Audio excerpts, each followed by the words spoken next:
Dios les bendiga mucho. Gracias a Dios que podamos continuar estudiando juntos su palabra. Y bueno, vamos a seguir con este libro hermoso de los Salmos, aprendiendo verdades importantes de la Biblia.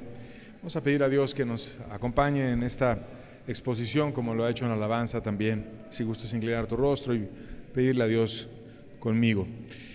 Padre bueno, te pedimos tu asistencia, Señor, que tú te quedes con nosotros, que sigas con cada uno, Señor, de los que estamos aquí, Señor, para que tu presencia sea la que nos ilumine y nos alumbre el camino, Señor.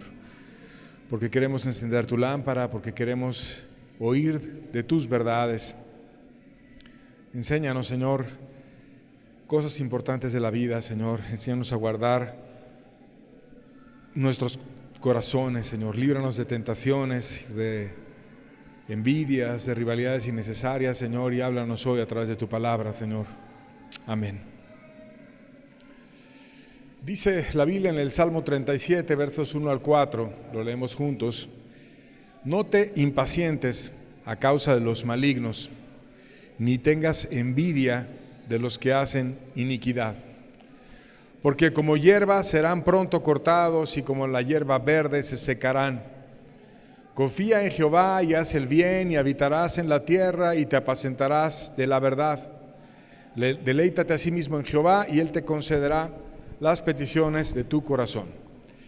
Este Salmo 37 está dando un consejo de vida, un consejo importante, una gran instrucción de parte de Dios. Y en esa instrucción te dice: tú ten cuidado de desviarte poniendo tus ojos como ejemplo en la vida del perverso. Y te describe a esas personas que están en perversidad, a la gente maligna, que son aquellos que tienen una propensión hacia el mal, a caer en todo tipo de maldades, a tentarte a ir por el mal camino. En la gente que está en iniquidad, que son aquellos que hacen cuestiones injustas, perversas, que traen deshonra, que traen mancha. Y que lejos de andar con ellos y que tú te impacientes por las maldades o las cosas que ellos hagan, o peor aún, tengas envidia, que no es otra cosa que coraje por lo que otro tiene y que lo obtuvo, hablando de gente malicia, de forma injusta, que tú te quedes en el camino adecuado, que te quedes en el camino que también dice el pasaje, es de confianza en Dios, de estar en su morada, de orientar el corazón hacia Dios, a tener la mirada puesta en Dios y no tener envidia o desvíos o impaciencia por causa de gente que esté atendiendo cuestiones desviadas. Y hay un ejemplo que ilustra, es una fábula, pero ilustra esta situación de desviar los ojos de aquello a lo cual fuimos llamados y ponernos a ver a otra persona para entrar en una rivalidad innecesaria y que no te va a llevar a nada, en especial si está tu corazón manchado de envidia. Y es una historia sobre dos águilas, y esas águilas eran compañeras y eran felices y volaban muy alto. Y de repente una de ellas empezó a ser más diestra que la otra y empezó a llegar a alturas mucho mayores, y la que no alcanzaba a volar tanto trataba de llegar, pero era demasiado alto y no lograba como la más ágil subir lo suficiente. Y entonces empezó a llenar de celos el águila que era menos hábil, y llena de envidia bajó y habló con un cazador y le dijo que bajara a la otra águila que lograra volar más alto que ella. Ella quería ser la que más alto llegara, la que más hasta arriba en el cielo, a unos lugares inalcanzables para otros. Ella deseaba hacer eso. Y entonces le comentó al cazador, y el cazador le dijo: mira, yo no tengo plumas para dispararle a aquella águila para mis flechas, y no puedo hacer que la flecha acierte en el blanco. Entonces no te preocupes, le dijo el águila, yo te doy de mis plumas. Y le dio de sus plumas al cazador, y el cazador empezó a dispararle al águila que volaba alto. Sin embargo, el águila, que era ágil y fuerte, voló tan alto y estaba tan lejos que realmente ninguna flecha la alcanzaba. Y lleno de coraje, entonces la envidiosa bajó de nuevo con el cazador y le dijo: no es posible, tú no has logrado bajar a esa águila y yo quiero ser la primera, yo quiero ser la más ágil, quiero ser la que llegue más alto y la más diestra de todas. Por favor, acaba con esa águila. Y entonces el cazador le dijo: necesito más flechas. Bueno, te vuelvo a dar plumas para las flechas. Y entonces una y otra vez le estuvo dando de sus plumas para las flechas, y ya con menos plumas volaba menos esa águila y llegaba menos alto y volaba cada vez menos, hasta que finalmente dejó de tener la capacidad de volar y el cazador disparaba a la que estaba volando demasiado alto y nunca la alcanzaba. Finalmente el cazador, cansado de intentar bajar al águila ágil, terminó matando a la que estaba ya sin volar y le terminó quitando las últimas plumas que le quedaban para tener más flechas. Y este cuento nos enseña una situación importante sobre la envidia y nos deja de una manera instructiva saber cómo el daño de la envidia solamente es para aquel que la padece. Y aquel a quien le tienen envidia, como en este caso el águila que era diestra, que era ágil, ni se inmuta, ni le pasa nada, ni hay problema con ella. Y esta instrucción que viene en el Salmo 37 y que te dice la Biblia, ten cuidado, no te impacientes a causa de los malos, no tengas envidia de aquellos que hacen iniquidad, no porque hagan maldades y entre comillas les vaya muy bien, tú vayas a caer en desviarte por eso. Curiosamente, ese Salmo 37, 3:7, hay otro salmo que es el Salmo 73, 7:3. Voltea los números y en vez de empezar con el 3, lo haces con el 7 y luego terminas con el 3, exactamente volteando el 37 por un 73. Y Dios así lo dejó en su palabra, dejándonos en la forma inversa de leer el número, un testimonio de alguien que no siguió este consejo, de un salmista que tuvo envidia de los que hacían iniquidad y que nos dejó su testimonio escrito en la Biblia para que nosotros tuviéramos cuidado y no cayéramos en esas rivalidades que te llevan las envidias que son innecesarias. Un testimonio de alguien que no guardó ese consejo y que fue destrozado casi por la envidia, pero por la gracia de Dios logró escapar. Y vamos a ver ese testimonio que está bastante instructivo. Salmo 73, versos 1 al 3, lo empezamos a leer juntos. Dice: ciertamente que es bueno Dios para con Israel, para con los limpios de corazón. En cuanto a mí, casi se deslizaron mis pies, por poco resbalaron mis pasos, porque tuve envidia de los arrogantes, viendo la prosperidad de los impíos. Y aquí empieza a dar el testimonio y dice: Dios es bueno. Y una persona abierta va a describir su tentación, va a describir su problema, va a describir su caída, pero antes que hacer cualquier otra cosa, yo lo que quiero decir es que Dios es bueno. Dios fue muy bueno conmigo, Dios fue fiel conmigo y casi se deslizaron mis pies, por poco me resbalo y caigo en una resbaladilla que iba a ser terrible y me iba a llevar a la misma perdición. Y te dice el problema es que yo tuve envidia de los impíos, tuve envidia de los arrogantes. Es el testimonio de un creyente que logró mirar a Dios y escapar de la envidia y dice: casi me pierdo. Y cuando nosotros desviamos nuestra mirada de Dios, de verdad nos podemos caer como ese salmista estaba cayendo, porque el mismo Jesucristo dijo: yo soy la vid, vosotros los pámpanos, el que permanece en mí y yo en él, este lleva mucho fruto, pero separados de mí nada podéis hacer. Entonces realmente la manera en la que un cristiano se puede sostener no es viendo a los demás, sino es viendo a Dios. Y cuando viene ese sentimiento que tuvo el salmista y que después de una manera muy abierta lo expresa en la Biblia, de envidia, que no es otra cosa que tristeza o enojo porque deseaba tener de mal corazón lo que otros poseían, empieza a haber una falta de felicidad, una falta de disfrute y empiezan a venir situaciones en su corazón que lo llevaron a desviarse. Y un heredero del cielo que empieza a tener envidia, pues empieza a despreciar a Dios, empieza a no valorar las cuestiones eternas. Y las confesiones son en ocasiones dolorosas, pero son necesarias. Aquí vemos a un salmista que está reconociendo su pecado, que está abriendo su corazón y que está diciendo: yo tenía envidia. Y hay poca gente que es tan abierta como ese salmista, que abre el corazón y que dice: este era mi pecado y además así y así Dios me libró. ¿A quién le tuvo envidia ese salmista? Ese salmista le tuvo envidia a los arrogantes. ¿Quiénes son los arrogantes? Los altaneros, los soberbios, los presumidos. A los impíos también dice el pasaje, los que no tienen amor por Dios, los que no son píos. Ahora imagínate, si el mero hecho de prosperar, dice la Biblia, donde no hay maldad en una persona que no sea arrogante ni que sea impía, sino que simplemente es trabajadora, y cuando alguien es trabajador, le va bien. Y entonces a veces eso, aunque no hay arrogancia ni maldad, a veces genera envidia, y lo dice Eclesiastés 4:4, lo vamos a ver juntos para ir desglosando esta enseñanza. He visto asimismo que todo trabajo y toda excelencia de obras despierta la envidia del hombre contra su prójimo. También eso es vanidad y aflicción de espíritu. O sea, la Biblia te describe lo que te trae la envidia en el corazón. La envidia es vanidad, o sea, algo hueco, algo que no llena, algo que no te satisface, y aflicción de espíritu. Empiezas a sentirte mal, frustrado. Yo quiero tener eso que el otro tiene, yo quiero tener ese carro, yo quiero tener esa esposa muy guapa, yo quiero tener ese trabajo, yo quiero tener esas vacaciones que él tuvo, yo quiero tener esa dicha, ese sueldo, algo que la persona de mal corazón tiene contra el otro, y empieza a afligirse en el espíritu.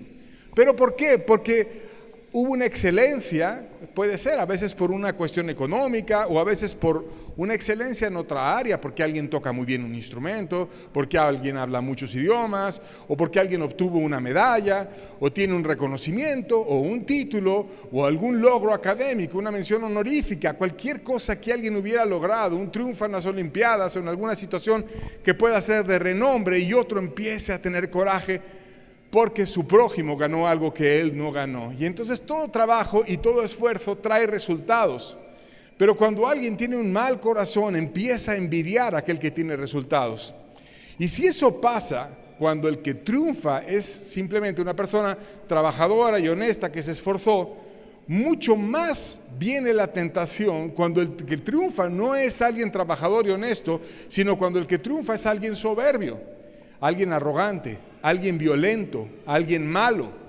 Pero la Biblia nos dice que no solamente hay triunfos de las personas trabajadoras y honestas y esforzadas, y que de hecho nada tiene de malo llegar a tener triunfos, porque hemos hablado de la vida de Job, que era riquísimo, hemos hablado de la vida de Abraham, que tuvo muchos triunfos, y de sus hijos, de Isaac, de Jacob, que también fueron muy ricos, y personas que tuvieron muchas bendiciones y muchos triunfos, y en ocasiones aflicciones, pero que Dios también los libró siempre. Entonces, no es malo ser rico si uno es compartido y si uno con aquello que obtiene con su esfuerzo bendice a los demás. Pero lo que describe el Salmo no es alguien que tiene envidia de un rico que es generoso, sino es alguien que tiene envidia de un rico que es alguien perverso, que es alguien duro, que es alguien soberbio, que es alguien violento y que tiene prosperidad. Y de esos hay muchos en la historia. Por ejemplo, Luis XVI, que fue el rey de Francia antes de que cayera la monarquía, él demostró una actitud arrogante y un desapego ante las necesidades de su pueblo, y el pueblo terminó hartándose de él y rebelándose en la revolución. El pueblo estaba pobre, estaba desgastado por la guerra, y el rey, que vivía en la opulencia total en el palacio de Versalles, teniendo mucho despilfarro de dinero, no quiso reducir los gastos de la corona, sino que estaba viviendo en abundancia. Se iba a casar, se divertía, hacía fiestas en el palacio, y su gente sufría para poder llevar ahí un alimento a su casa para poder comer, y no tenían algunos ni trabajo, y al rey no le importaba. Le pidieron que debería de invitar a otros a que le ayudaran a gobernar, pero él era absolutista, él era soberbio. Todo lo quiero concentrar yo, todo lo quiero dirigir yo soy el que voy a manejar absolutamente todo. Y tenía una mujer que es famosa, para aquellos que les gusta la historia, María Antonieta, que era lejana y no le interesaba a la gente y se la pasaba gastando en joyas, en entretenimiento, y puso de moda peinados, que eran los peinados de la reina, y estaba ella ahí muy a la moda, y se interesaba por la alta costura. Entonces el pueblo se hartó de estar manteniendo un rey tan caro, una reina tan frívola, y después terminó iniciando la revolución, porque este tipo de cuestiones, cuando hay gente soberbia, arrogante, insensible, y que además te está golpeando para que tú los mantengas, termina tentando a la gente para que se rebele. Y bueno, el salmista, cuando tenía esta tentación con los arrogantes de su época, quedó tan liberado después de que fue a Dios, que te dice la razón así abiertamente de su tentación, y la describe claramente, versos 4 al 6 del Salmo 7:3, dice: porque no tienen congojas por su muerte, pues su vigor está entero. No pasan trabajos como los otros mortales, ni son azotados como los demás hombres. Por tanto, la soberbia los corona y se cubren de vestido de violencia. Entonces te dice, ellos no necesitan trabajar. No son como los otros mortales. Todo lo tienen resuelto, aunque no lo merezcan. Y son duros y son insensibles. No padecen ni cuando otros padecen. Y te dice, por ejemplo, la muerte. Todos normalmente tenemos miedo a la muerte, tenemos cuidado de la muerte, y cuando viene la debilidad te sientes bastante mal. Estás en una situación de fragilidad con medicinas y demás, pero decía el salmista, ellos tienen médicos, tienen muchas medicinas, tienen muchas cosas y no los ves ni esforzarse, ni sudar, ni pasan trabajos como los demás mortales, sino están como en una élite inalcanzable en donde no sufren absolutamente nada. Y en vez de ser agradecidos con Dios, soberbia los corona, esto es, se creen superiores a los demás, cubren su vestido de violencia, que eso ya es una aberración, porque no porque tengas riqueza o tengas una buena posición social, tienes por qué andar golpeando a los demás o haciendo injusticias con los demás. Pero hay gente que históricamente sí hizo eso, que fueron violentos con los del pueblo, que les trataban con aspereza, que eran crueles con sus empleados, que hasta los mandaban golpear o los mandaban matar. Y hay una situación histórica de que la violencia de los arrogantes es muy peligrosa. Por ejemplo, Iván el Terrible, el zar de Rusia en el siglo XVI, él mató a bastonazos a su yerno y aún a su propio hijo y heredero. En un ataque de ira lo mató después de una discusión. Imagínate un padre matando a bastonazos a su hijo, a su yerno. Trataba mal a su mujer, trataba mal a sus amantes con golpes. A su hija Irina, cuando fue el día de la boda, también se puso a golpear a su hija. Y bueno, son famosos los logros que él tuvo en la cultura, en las artes, pero su carácter violento, arrogante, ensombrece todos los logros que hubo con este zar. Y entonces cuando hay una persona muy arrogante, muy creída, tienta a los demás. Y la Biblia describe a esos perversos llenos de abundancia, pero con altanería en contra de la tierra y del cielo. Seguimos leyendo el Salmo, versos 7 al 9 del Salmo 73, dice: los ojos se les saltan de gordura, logran con creces los antojos del corazón, se mofan y hablan con maldad de hacer violencia, hablan con altanería, ponen su boca contra el cielo y su lengua pasea la tierra. Y aquí te está mostrando cómo los ojos se les saltan viendo a todos lados y alcanzan todo lo que desean, como de gordura, todo aquello que desean lo tienen y lo alcanzan, siempre tienen una nueva meta y la logran, desean muchas cosas, de todo se llenan, lo alcanzan, pero no son modestos, sino son inflados y se exaltan a sí mismos y humillan a los demás y están de una manera arrogante para con todo, se creen superiores en todo y hablan arrogantemente de Dios y de todos. De tal manera que Dios, entendiendo la tentación de ellos, da una promesa, y da una promesa para su pueblo. Salmo 73, versos 10 al 11, fíjate cómo Dios se mete y ayuda y bendice. Dice: por eso Dios hará volver a su pueblo aquí, y aguas en abundancia serán extraídas para ellos. Y dicen: ¿cómo sabe Dios? Y hay conocimiento en el Altísimo. O sea, Dios ve a los pobres, Dios ve a los afligidos, Dios ve a los golpeados, Dios ve a gente que está dolida, y entonces Dios da promesas. Dios dice: yo voy a hacer volver a mi pueblo aquí, yo les voy a dar aguas en abundancia, les voy a dar felicidad, les voy a dar bendición, y voy a extraer bendición para ellos, y les voy a dar mucho. Pero a pesar de que Dios pone esa salida junto con la tentación, el perverso, que también recibe la invitación, el llamado de Dios, se pone de manera soberbia a cuestionar a Dios. ¿Y cómo sabe Dios? ¿Y qué sabrá Dios? ¿Y qué conocimiento tiene el Altísimo? ¿Y de verdad será Altísimo o no será Altísimo? Y se pone ahí de una manera arrogante a oír las promesas de Dios, en vez de a tomar aquella bendición que Dios quiere traer para todo ser humano. Pero veamos esas promesas que Dios tiene para los arrogantes, aunque no toman ventaja de ellas, y también para el pueblo humilde que está siendo golpeado. Isaías 55, versos 1 al 2, vamos a ver una de ellas. Dice: a todos los sedientos, venid a las aguas, y a los que no tienen dinero, venid, comprad y comed. Venid, comprad sin dinero y sin precio vino y leche. ¿Por qué gastáis el dinero en lo que no es pan, y vuestro trabajo en lo que no sacia? Oídme atentamente y comed el bien, y se deleitará vuestra alma con grosura. Te dice Dios: si tú tienes sed, si tú necesitas mi bendición, si tú no tienes dinero, yo tengo algo para ti que es gratis, y te invito a un banquete que no necesitas pagar dinero y precio, que no necesitas grandes cosas materiales. Yo tengo un banquete para ti y te quiero compartir. ¿Por qué gastas tu dinero en lo que no es pan y tu trabajo en lo que no sacia? ¿Qué es lo que no sacia? La envidia, por ejemplo. El estar viendo a los demás. El pecado, la maldad. Todo eso es lo que nos sacia.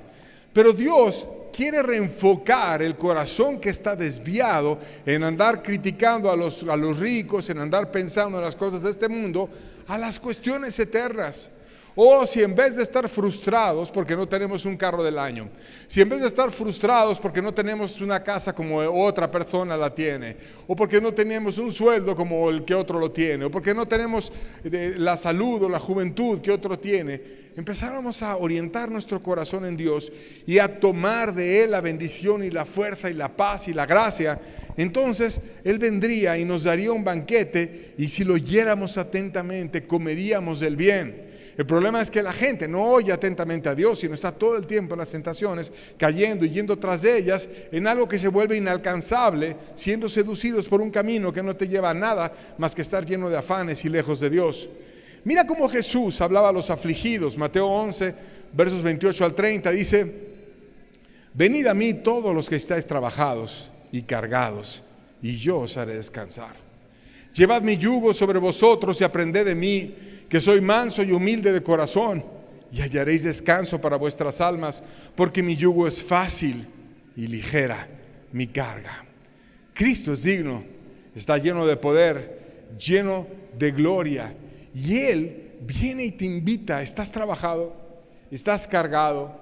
¿Estás golpeado injustamente? ¿Te trata mal un rico opresor como lo hacía con el salmista? Ven a mí. Tú que estás trabajado y cargado y cansado, y yo te voy a hacer descansar. Yo tengo un yugo para ti, una pequeña carga que no es difícil, que va a darte descanso, que es fácil, que es ligera.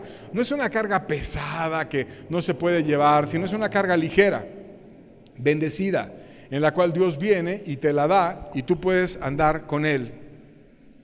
A pesar de la gracia de Dios, la caída en el salmista seguía dándose, y Dios viene y le dice: quiero darte aguas, quiero llevarte un banquete, quiero bendecirte, pero él seguía en una situación de estar desviado de Dios y metido en la tentación, y lo sigue describiendo. Y así pasa cuando uno está ya enrollándose en tentaciones y cayendo. Dios viene y te habla, pero tú estás como muy metido en aquellas situaciones que te están tentando, como en este caso la envidia, y no ves la gracia de Dios que te quiere dar una mano y te quiere sacar de esas arenas movedizas en las cuales no puedes salir. Seguimos viendo el pasaje para ver el testimonio de este hombre. Dice, versos 12 al 14: he aquí estos impíos, sin ser turbados del mundo, alcanzaron riquezas. Verdaderamente en vano he limpiado mi corazón y lavado mis manos en inocencia, pues he sido azotado todo el día y castigado todas las mañanas. Y este hombre seguía viendo las circunstancias. Sus opresores son mimados y confortados, pero yo te busco, Dios, y todo el tiempo lo que tengo son golpes. Mi vida es diferente a la de ellos. Tú permites que ellos tengan tanta bendición y yo solamente tengo injusticias, y la verdad es que yo veo que el propósito del evangelio y de tu bendición no se cumple en mí. En vano yo te he buscado, y en vano he estado limpiando mi corazón. ¿Y qué vemos aquí? Una persona que limpió su corazón como para cambiar su vida en este mundo. Y realmente cuando limpiamos nuestro corazón es para tener más bienes materiales. Realmente cuando limpiamos nuestro corazón es para que nos vaya mejor en el trabajo, o nos den un aumento de sueldo, o tengamos mayores cuestiones aquí en esta tierra. O limpiamos nuestro corazón para que Dios venga y nos hable y nos trate y nos cambie y nos haga una nueva persona. Y aquí ves cómo estaba ese salmista como teniendo un desvío del evangelio, pensando que el evangelio te iba a dar prosperidad. Y Dios no trajo el evangelio para que trajera prosperidad a nuestra alma desde el punto de vista económico, aunque lo puede hacer evidentemente, pero no es el propósito principal del evangelio, sino es traer libertad al alma, traer esa grosura espiritual que solamente Dios puede dar. Y entonces él en su desvío decía, pues en vano me salvé, en vano he limpiado mis manos, porque sigo teniendo azotes en el trabajo, porque sigo teniendo injusticias, porque sigo teniendo este rico opresor que me golpea y que me daña. Y entonces estaba como tentado a la amargura. Y Dios nos advierte de no amargarnos y contender innecesariamente por cosas absurdas, como estaba este salmista, desviado ya, amargándose y desviándose a la envidia y a la frustración. Santiago 3:16 dice, porque donde hay celos y contención, en él había contención, ahí hay perturbación y toda obra perversa. Ya estaba empezando a desviarse, ya empezaba a ver las cosas con un ojo malo, ya empezaba a desvirtuar, ya no veía el evangelio de una manera santa y pura, sino lo veía como algo que lo debía de sacar de sus opresiones. Y Cristo nos enfocó que cuando nosotros oráramos a nuestro Padre, pidiéramos venga tu reino. No era hazme aquí en la tierra un rey, hazme aquí en la tierra un hombre exitoso, sino oh Señor, permite que tú seas rey de toda la tierra. Es un enfoque espiritual, no es un enfoque en que me vaya mejor en las cuestiones materiales de la tierra. Pero bueno, estamos viendo la tentación de un hombre que Dios la dejó en la Biblia y aprendemos a través de ella. Dentro de la tentación, este hombre empezó a sopesar hasta dónde lo llevarían sus actos. Salmo 73, versos 15 al 16, dice: si dijera yo, hablaré como ellos, he aquí a la generación de tus hijos engañaría. Cuando pensé para saber esto, fue duro trabajo para mí. Empezó a hacer algo que era como un duro trabajo, algo que le costaba esfuerzo. Yo me voy a hacer como ellos. Ya, yo voy a ser así de arrogante. Ya, yo también voy a empezar a insultar y a empezar a actuar como ellos. Pero cuando él pensaba todo esto, dice, no, es que si yo lo hago, a la generación de tus hijos engañaría. Yo voy a traicionar a la iglesia, yo no voy a hacer lo que es correcto. Y entonces, ¿qué haré? ¿Caeré o no caeré? ¿Me haré como aquellos arrogantes o no me haré como a ellos? ¿Qué será de mí? ¿Qué haré? Y entonces empezaba allí a tener una contienda. ¿Me hago como ellos o no me hago como ellos? Y Dios había hablado a Salomón años antes y lo dejó en su palabra, porque Él quiere que andemos en su espíritu y que no perdamos la cordura por estas cosas. Proverbios 14:30 dice: el corazón apacible es vida de la carne, mas la envidia es carcoma de los huesos. Y esto exactamente es lo que tenía el salmista. No tenía un corazón apacible que trajera vida a su carne, sino tenía una envidia que le carcomía los huesos y tenía coraje y tenía frustración, tenía contienda, no tenía vida y estaba sufriendo. También Dios nos deja en su palabra un ejemplo de cómo cuando Jeremías tenía esa lucha, ¿será que me rendiré o no me rendiré? ¿Seré de Dios o no seré de Dios? Dios le ayudó a soportar y enfrentar las presiones de la época. Jeremías 15, versos 19 al 20 dice: por tanto, así dijo Jehová, si te convirtieres, yo te restauraré, y delante de mí estarás, y si entresacares lo precioso de lo vil, serás como mi boca.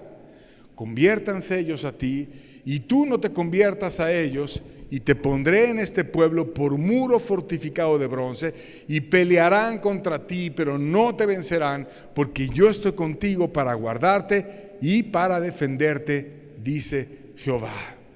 O sea, cuando tú empiezas a tener peleas dentro de ti, ¿me iré al mundo o no me iré al mundo? ¿Será que me consagro o no a Dios? ¿Será que estaré de un lado o de otro como tenía el salmista y estar ahí en una cuestión dura dentro de ti? Dios se va a la raíz de todo con Jeremías, que también enfrentó esas dudas y les dijo: tú debes de entresacar lo precioso de la vil. Tú tienes ese corazón que va hacia un lado y va hacia otro porque tienes doble ánimo, porque tienes un ojo doble, porque estás viendo las cuestiones de este mundo y me estás viendo a mí, y tú necesitas entresacar lo precioso de lo vil. Necesitas enfocarte en lo eterno. Necesitas que yo sea el centro de tu vida.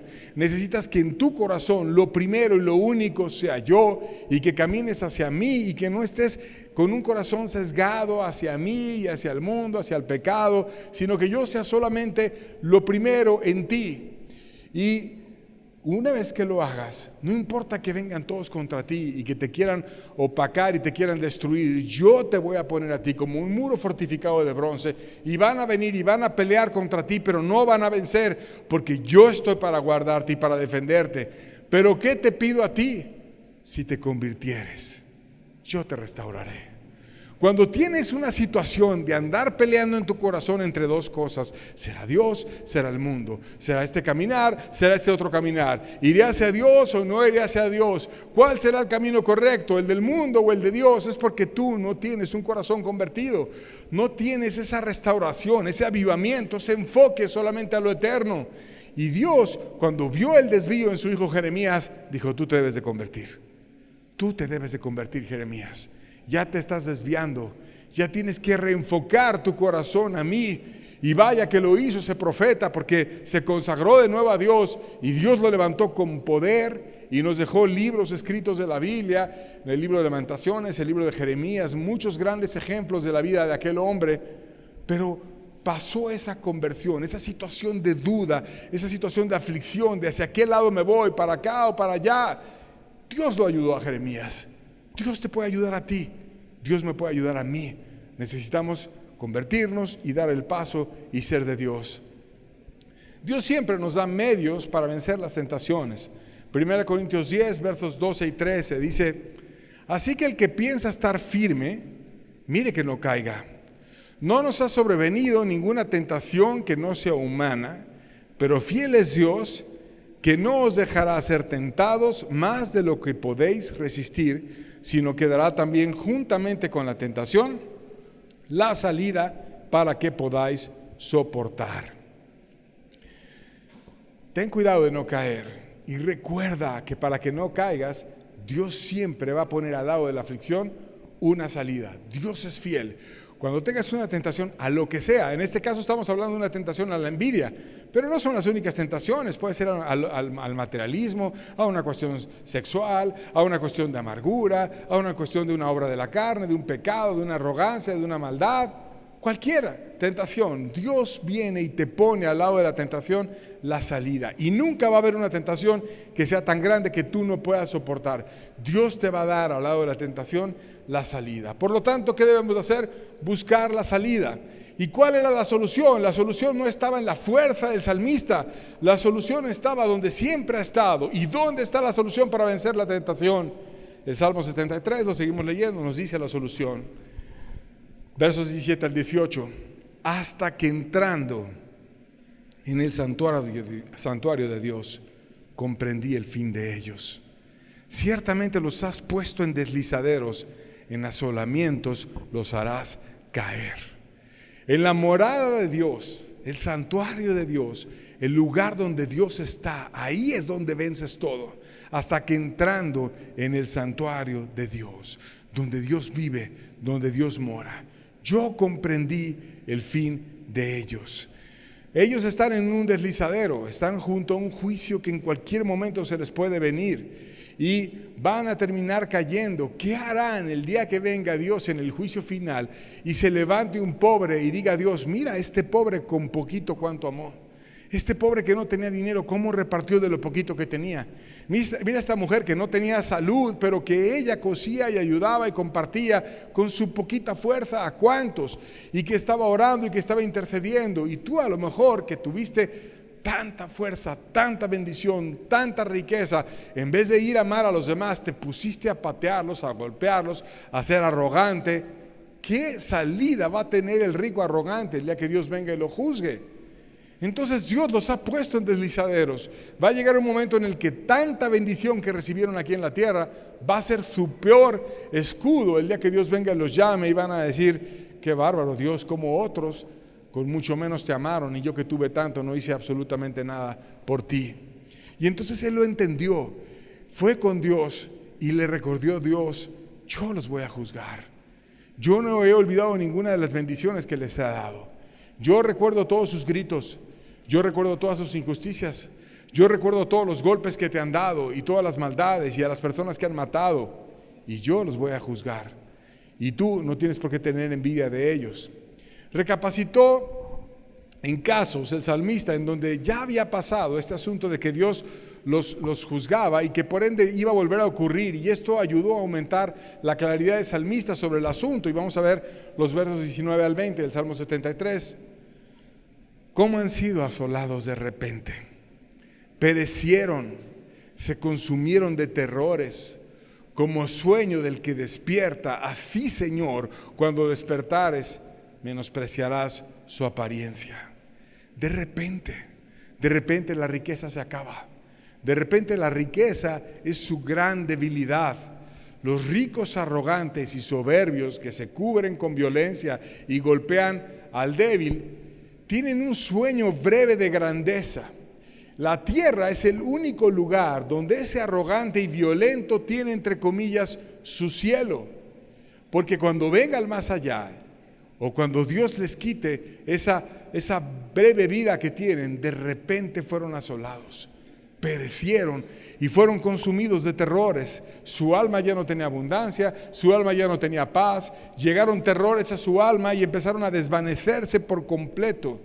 La tierra es el único lugar en donde el afligido tendrá problemas y, por así decirlo, entrando en la figura, tendrá un pequeño infierno de aflicción. El rico puede tener su cielo aquí en la tierra, y si es arrogante puede golpear a los demás y sentirse muy arrogante y muy fuerte, pero después va a tener un infierno eterno.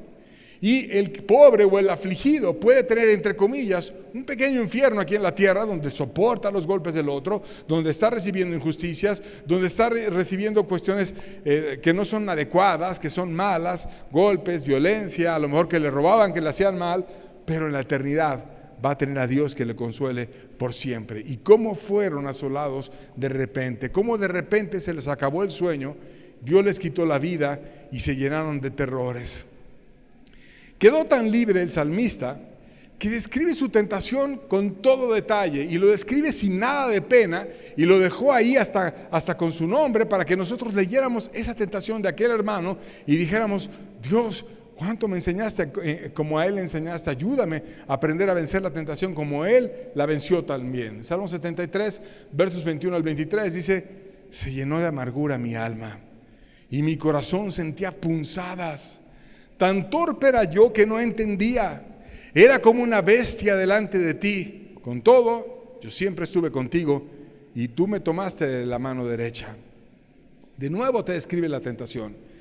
Y comparada a la luz que yo tuve cuando entré en tu santuario, cuando todo se aclaró en tu presencia, empieza a describir qué había en su corazón. Había amargura, había frustración, había una situación de estar tan ciego como una bestia. Fíjate cómo un pecador se describe a sí mismo no como un animal dócil, puesto que hay animales que son dóciles y te obedecen, sino que él se describe a sí mismo como una bestia ingobernable que no era capaz de entender, como una especie de monstruo. Y cuando logramos entender el pecado que hay dentro de nosotros y abrimos los ojos a nuestra maldad, podemos entender cuestiones escabrosas que Dios comparte con nosotros y nos confronta para que veamos las cosas como Él las ve y caigamos de rodillas como aquel salmista y digamos: Señor, estaba amargado, tenía envidia, tenía cosas que estaban inadecuadas, pero tú viniste y me ayudaste. Yo era como una bestia delante de ti y tú siempre estuviste conmigo. Tú me tomaste de la mano y me llevaste a través de ese camino de restauración y me levantaste para escapar de la envidia. Y oh Señor, tú cambias por completo mi corazón. Y entonces ese corazón se enfocó en las cuestiones eternas. Versos 24 al 25 del Salmo 73 dice: me has guiado según tu consejo y después me recibirás en gloria. ¿A quién tengo en los cielos sino a ti? Y fuera de ti nada deseo en la tierra. Tú eres aquel que me guió, Señor. Yo a ti te amo y tú eres mi riqueza. Ya ni siquiera el cielo, que es el lugar donde más riqueza hay, donde hay más paz, donde no hay tentador, donde hay calles de oro, donde hay mar de cristal, donde está lleno de belleza, donde hay casas que Dios mismo hizo para su pueblo. Un lugar cuyo arquitecto y constructor es Dios, lleno de riqueza, lleno de perfección, lleno de belleza. Pero lo más bello de aquel lugar no son las cuestiones enormemente majestuosas que hay, porque es el lugar donde mora el Rey de Reyes del universo entero, sino es que tú mismo con tu presencia estás ahí. Por tanto, ni las riquezas del cielo se comparan a la riqueza que yo tengo contigo. La mayor riqueza del salmista fue descubrir a Dios. Y cuando descubres a Dios, ya no importa si tienes o no tienes, o si careces o no careces. Yo no me refiero a que no nos esforcemos o no trabajemos, porque obviamente la Biblia dice que debemos ser esforzados y debemos de trabajar, y que el que no trabaje, que no coma, y debemos de trabajando sosegadamente comer nuestro propio pan. Pero me refiero a que ya el enfoque no está en las cuestiones materiales, sino está en decir: Dios, mi saciedad eres tú. Tú eres el que me ayudas, el que limpias mi corazón, el que me restauras, el que me das tus revelaciones, con el que yo camino y con el que ando por siempre. Y cuando Dios restaura el corazón, la envidia se disipa y todo se arregla, y Dios viene y cambia el corazón. ¿Y cómo es un corazón que Dios cambia? 1 Corintios 13, versos 4 al 5 dice: el amor es sufrido, porque lo que hace Dios es poner ese amor que cuando es necesario sufre, y en griego dice sufre en silencio. También es benigno, o sea, solamente quiere el bien para los demás. El amor no tiene envidia, no está lleno de coraje porque a otro le va bien y a él le va mal. No es jactancioso, no se pone a presumir que tiene esto, que tiene aquello. No se envanece, no es muy creído, no hace nada indebido, no es injusto. No busca lo suyo, no se irrita, no guarda rencor. Y aquí está describiendo lo que hace Dios cuando Él viene y restaura y cambia un corazón de un enfoque de envidia a un enfoque totalmente libre de ese pecado. Por tanto, con un corazón adecuado debemos de reenfocarnos en aquello que es eterno. Jesucristo lo enseñó en Mateo 6, versos 31 al 33. Dijo Él: no os afanéis pues diciendo, ¿qué comeremos? ¿O qué beberemos? ¿O qué vestiremos? Porque los gentiles buscan todas estas cosas, pero vuestro Padre Celestial sabe que tenéis necesidad de todas estas cosas. Mas buscad primeramente el reino de Dios y su justicia, y todas estas cosas os serán añadidas. Y si nosotros seguimos las palabras de Jesús, si nosotros seguimos no el dinero, sino el reino de Dios, la justicia de Dios, si vemos por aquello que Dios desea, y no nos ponemos a guardar las cosas a nuestra manera, sino a la manera de Dios, Él nos va a llenar de oportunidades, Él nos va a proveer, nos va a bendecir y nos va a añadir aquello que nosotros necesitamos. De tal manera que el salmista se quedó consciente de dónde estaba su debilidad y dónde estaba su fuerza, y por lo tanto yo voy a enfocarme en Dios. Salmo 73, verso 26, volvemos al testimonio de este hombre, dice: mi carne y mi corazón desfallecen, mas la roca de mi corazón y mi porción es Dios para siempre. Qué frase tan sincera. ¿Cómo describe la debilidad humana? Mi carne y mi corazón desfallecen. Así somos a veces. Nos sentimos tan oprimidos, nos sentimos tan mal, que por dentro sentimos que ya no podemos seguir adelante. Pero no es mi fuerza, mi propia humanidad. Mi fuerza es Dios. Aunque mi carne y mi corazón desfallezcan, aunque me sienta mal, aunque me sienta oprimido, yo descubrí que hay alguien que me puede sostener y que no depende de mis emociones, porque las emociones a veces estás eufórico y estás contento, y a veces estás triste. A veces estás en un éxtasis con Dios, y a veces regresas a las injusticias del trabajo como este salmista y dices: otra vez vino la injusticia, otra vez vienen los gritos, los golpes, las maldades, y entonces mi corazón a lo mejor sube y baja, pero no está mi estabilidad en mí. Está en ti, la roca de mi salvación, y mi porción es Dios. Entonces ya no veía él su debilidad, sino se hacía fuerte con Dios. Y en la manera en la que nosotros no veamos nuestra debilidad, sino vayamos y pongamos nuestra fe en Dios, ya no importa qué tan débiles somos, porque vamos de la mano con Dios, y entonces Él comparte su fortaleza y nos ayuda. Es como cuando un niño va caminando con su padre y de repente el niño se cansa y le comparte al padre: ya estoy cansado, y entonces el padre lo toma y lo carga en sus hombros y se lo lleva de caballito, o se lo carga de una manera, la forma que sea, y el niño hasta va disfrutando arriba del padre. Estaba cansado, fue con el padre y el padre le dio de su fuerza. Esto es exactamente lo que estaba haciendo el salmista. Yo reconozco que mi corazón desfallece, yo reconozco que mi carne no es suficientemente fuerte, pero no es en mí, es en Dios, que tengo una fuerza y una gracia que Él me sostiene para siempre. No importa si soy joven, no importa si soy anciano, no importa si es de día, no importa si es de noche, Dios es mi Padre, Dios está conmigo y Dios siempre me va a ayudar. Aún él confiesa que la vida está en Dios y que solo con Dios puede enfrentar el día a día y los problemas que tenga en cada angustia diaria. Salmo 73, versos 27 al 28 dice: porque he aquí los que se alejan de ti perecerán. Tú destruirás a todo aquel que de ti se aparta. Pero en cuanto a mí, el acercarme a Dios es el bien. Y he puesto en Jehová el Señor mi esperanza para contar todas tus obras. Oh, yo sé, Señor, que tú vas a juzgar a aquellos que no te escogieron a ti. Y como no te escogieron a ti, tú no los puedes ayudar y van a acabar pereciendo. Y Dios, yo no quiero ser así. Mi elección eres tú. Y acercarme a ti me ha hecho bien, me ha sustentado. Y vengo y descubro mi necesidad de ti y tú me ayudas.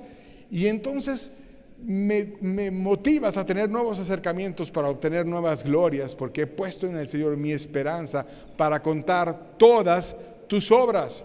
Cuando nosotros ponemos en Dios nuestra esperanza, Dios te da bendiciones y te da promesas y te da cosas que cambian tu corazón, y tú puedes ir y contar sus obras. Yo me sentía muy mal, yo estaba muy afligido, yo tenía estas angustias, yo tenía estos problemas, pero fui y se las puse a Dios. ¿Y qué crees que pasó?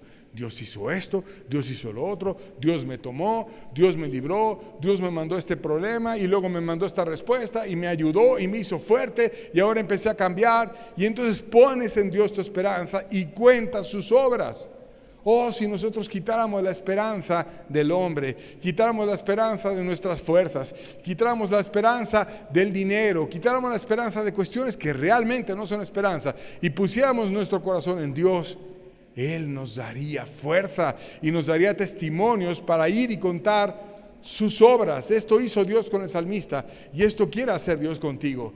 Que pongamos nuestra esperanza en Dios, que no estemos viendo si los demás caen o no caen, si tienen mucho, aunque sean injustos, y hacernos como ellos. No es para imitar los pasos de la vida de un hombre arrogante, sino es para imitar los pasos de Cristo, que nos viene y nos toma y nos ayuda y nos quiere fortalecer siempre. Por tanto, aprendamos a tomarnos de Dios, seamos suyos y caminemos con Él. Para concluir, cerramos con un pasaje en Gálatas, capítulo 5, versos 22 al 26, hablando sobre ese hermoso amor que trae Dios cuando nos visita con su Espíritu y nos cambia por completo.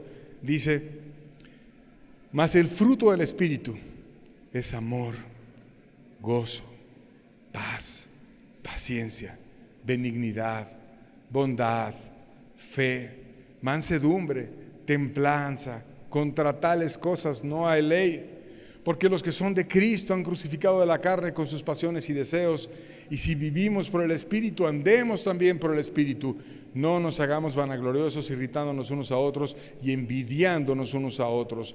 ¿Qué te dice el Nuevo Testamento que es la solución para no andar en la envidia? ¿Cómo puedes evitar caer en la envidia? Anda en el Espíritu. ¿Cómo puedes evitar andarte irritando? Crucifica las pasiones con sus deseos, crucifica la carne. ¿Cómo hacerle?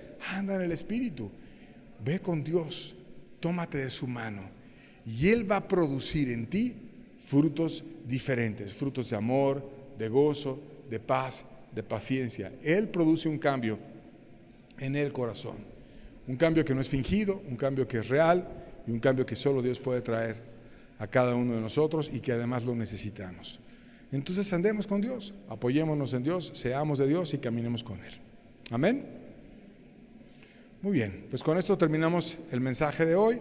Dios les bendiga, estamos despedidos, que tengan bonita tarde.